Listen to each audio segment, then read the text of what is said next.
вами Драл Артем с видеоблогом о ремонте балконов и лоджий. Замечательная погодка, теплое летнее утро, наконец-то закончились дожди. Подули немного свежего воздуха на выходных и полные сил энергии, бодрые. Продолжаем нашу тему, ремонтируем балконы. Не забываем благодарить мир вокруг нас за предоставленные возможности.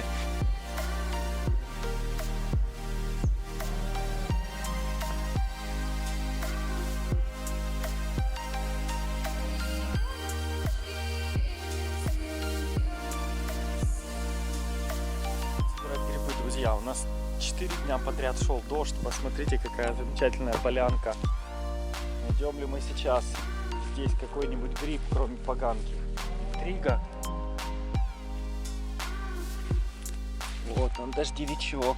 Смотрите, свеженький, красивенький какой. Еще один красавец спрятался, но еще маленький, не будем его трогать. Спасибо тебе, мир. Повезу ребятам к обеду сегодня, пусть порадуются, грибочки свежие. Пахнут. Обалденно пахнут, знаете, лесом, таким осенним лесом. Делу время, потехи час. Приехали на объект, второй этаж за мной. Вот наш балкончик. Вид, конечно, у него довольно суровый на сегодняшний момент. Очень аварийное состояние. Левая сторона полностью начала разрушаться, уже открыта арматура, естественно, углы уже не держатся, то есть постоянное скапывание воды приводит к тому, что разрушение плиты достигло уже, наверное, своего эпогея, и вот эти углы, они начали уже просто выпадать. Здесь у нас подъезд находится, и, соответственно, все эти куски летят прямо на вот эту крышу и на головы прохожим, которая, вот видите, это все с балкона насыпалось в этом месте. Поэтому крайне важно сейчас сделать его не аварийным, привести в такое состояние, когда люди, которые будут внизу передвигаться под ним, будут чувствовать себя в безопасности. Достигать мы будем этого, ну, во-первых, наварки металлической конструкции на несущие элементы. Мы будем делать новые, наваривать, будем делать как подпорки снизу, так и поддержку с верхней части, то есть растяжки будем ставить, будем крепиться в стену с двух сторон. Те нависающие части, которые угрожающе нависают над входом в подъезд, мы будем отбивать. Здесь картина по внутренней части нашего балкона. Ну, тут все довольно печально выглядит. Снизу вы смотрели, теперь вот сверху здесь лежит, вы видите, стяжка. И стяжки этой, судя по всему, очень и очень немало здесь. По наружной части вот такие вот у нас разрушения. То есть несущая способность плит, на которых я сейчас стою, очень-очень сильно нарушена. Нужно, конечно же, это учитывать, когда выходишь на балкон. И лишний раз просто так не выходить. Но вот эти вот части, которые вы видите нависающие, они, к сожалению, относятся сейчас уже не к стяжке, которая вот сверху лежит небольшим слоем, а именно уже к плите. То есть сама плита, вот она прям кусками начинает расслаиваться. Выглядит, конечно, вся эта картина сейчас очень плачевно. Существуют критерии, согласно которым каждый из вас может сам определить, в каком состоянии находится ваша плита, можно ли ее считать аварийной, можно ли на нее ставить металлоконструкцию. Давайте разберем эти критерии пошагово. Значит, первое, вам нужно определить тип плиты, на которой находится ваш балкон. Значит, нужно определить несущий элемент этой плиты. Несущий элемент может являться им как сама плита, она может быть армированная и, соответственно, залита хорошей маркой бетона. Например, такие плиты используются в домах, во многих панельных, блочных домах, 9-5-этажных, хрущевских застроек. Изначально такие плиты по нормам строительства должны были быть рассчитаны на 400 килограмм распределенной нагрузки на квадратный метр. Ну, естественно, есть износ, порядка 1,5% нужно вычитать каждый год. Соответственно, если дому 50 лет, то вот плита изношена как минимум на 50, а то и на 70%. И из этих 400 килограмм нагрузки она теоретически должна принимать на себя в районе 200 килограмм, согласно теоретическим вот этим нормам. Поэтому тут важно понять, что не стоит эту плиту просто так перегружать металлопластиковыми окнами, не выварив перед этим конструкцию, которая будет правильно распределять нагрузку. То есть если вы поставите металлопластиковые окна весом 300 килограмм, то вы получите 100 килограмм нагрузки на край плиты, что, наверное, является максимально допустимой нагрузкой для таких плит в данный момент времени. А теперь представьте, что проходит еще 30 лет, и по 1,5% еще 30%, 30-40% у нас набегает. Соответственно, такие плиты теоретически вообще не должны быть использованы, и дома должны подлежать сносу. Но поскольку вы делаете ремонт не на 1 год, вы хотите, чтобы ваш балкон через 30 лет стоял и никуда не падал. Поэтому позаботьтесь, пожалуйста, о металлоконструкции, которая будет правильно распределять нагрузку, перегружая вес металлопластиковых окон с этой плиты на стену. Естественно, весь вес вы перенести, скорее всего, вам не удастся, но хотя бы частично эту нагрузку вы снимете путем добавления растяжек или подпорок.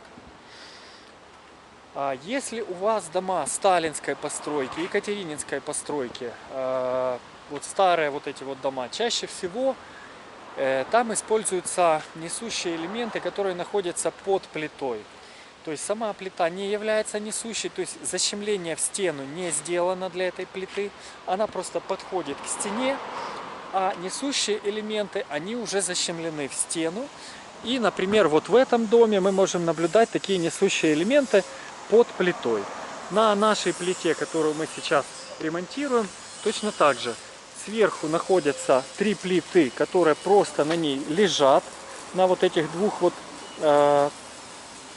коньках, на 2 балках, на вот этих вот. И, соответственно, несущую нагрузку несут только вот эти вот 2 балки, а плиты, они просто на ней лежат. И оценивать состояние уже нужно по состоянию конкретно вот этих 2 элементов.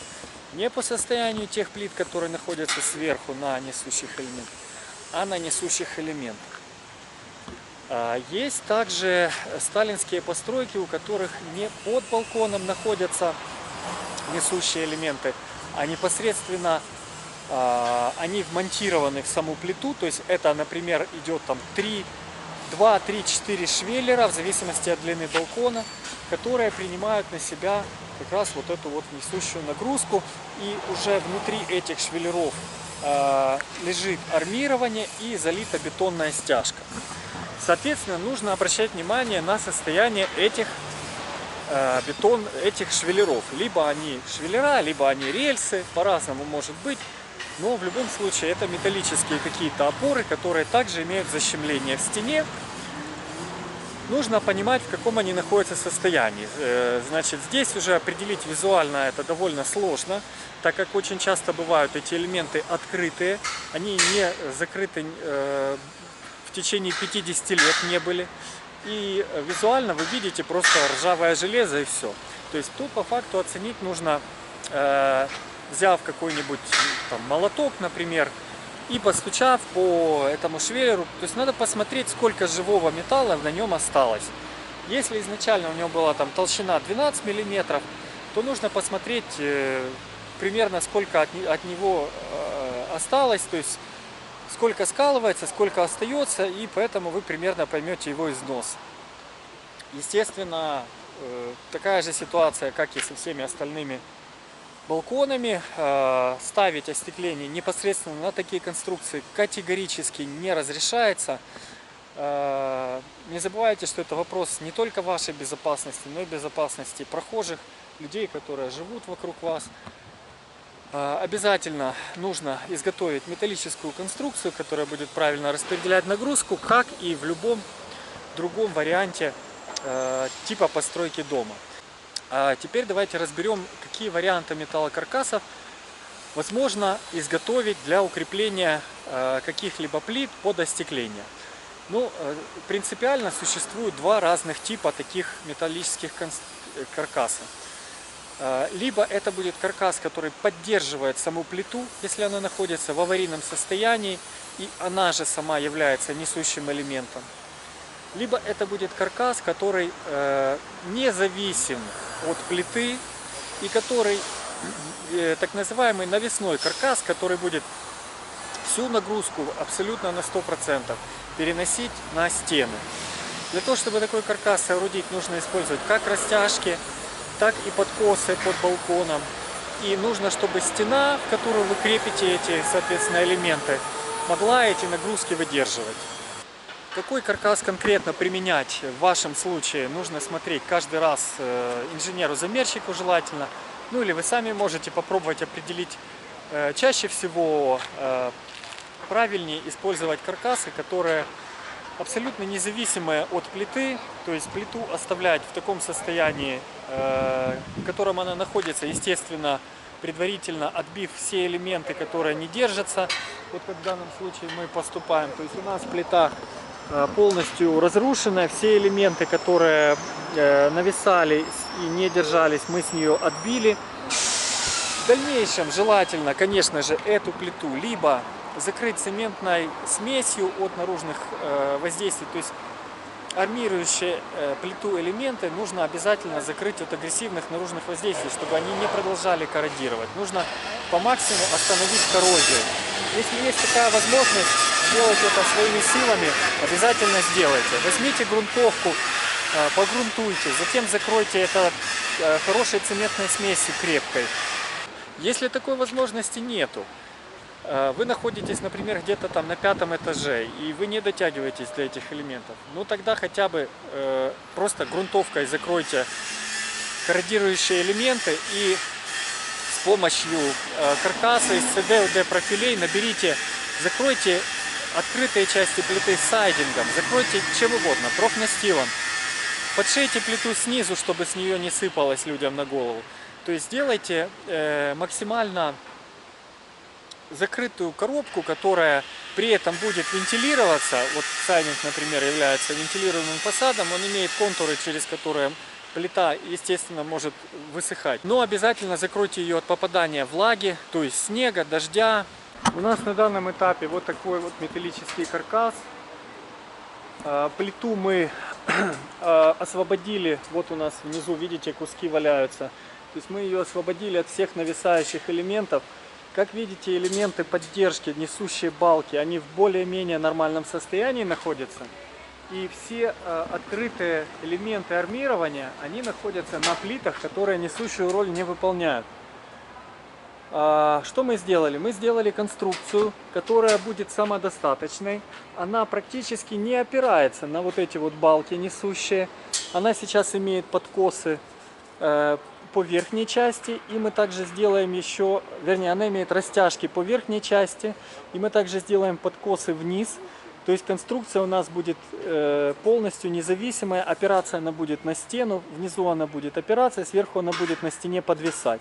Таким образом, уже дальнейшее там напольное покрытие и вес, который будет прилагаться уже к этим перилам, он будет ложиться непосредственно уже на вот эти вот стойки у стены, а не на балки, на которых сейчас лежат разрушенные плиты. Это как раз типичный пример конструкции, которая является независимой. То есть мы не переносим нагрузку на плиту, не поддерживаем плиту, а делаем каркас, который находится отдельно от плиты.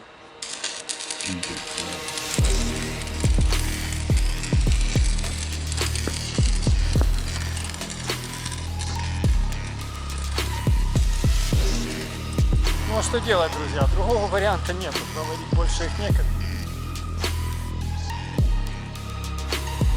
Выходных ситуаций не бывает.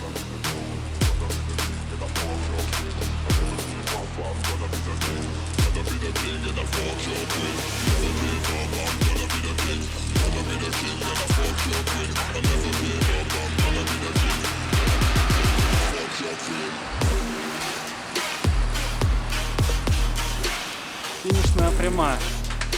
Вымерили уже подкос, обрезали, сейчас свариваем. Один уже есть с этой стороны.